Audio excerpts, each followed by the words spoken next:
To me, mask has changed my life. It's given me purpose.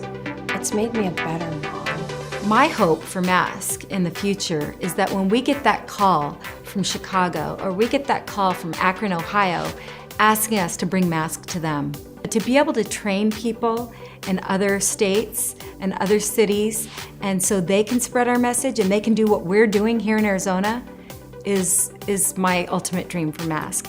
I know that the reason I am on this planet, besides being a wife and mother, is to talk to these kids. The laughter, the tears, the joy is the richest gift we could receive at mask. Through programming, through the magazine, through the website, we have reached over 1.5 million people just in this past year alone. And the efforts have been tremendous by all the people that have been involved. Our volunteer base has grown so much. We now have a database of, I think, more than 100 dedicated volunteers who are willing to come back and do whatever it takes to raise awareness, engage, educate, and empower students to make safe, healthy choices.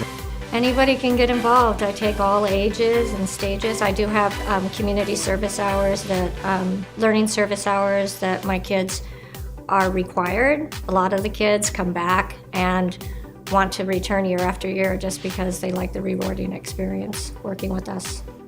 Before mask, I was a stay-at-home mom, had 5 kids from a blended family, and I was busy.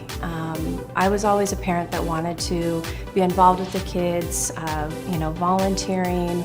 I took parenting classes because I really wanted to have a relationship with my kids. In the beginning, I remember working in Kimberly's closet and Kimberly coming to Pam and I and saying, "Hey, I've got this idea," and it kind of just came to Kimberly in the middle of the night after we had taken a parenting class together, and we had learned, one of the things we had learned was the 5-year rule, that you should be talking to your kids about any issues that affect them 5 years before they're going to be exposed to it. In 2007, it was the last day of school for the kids, and Kimberly had a party at her house for our kids.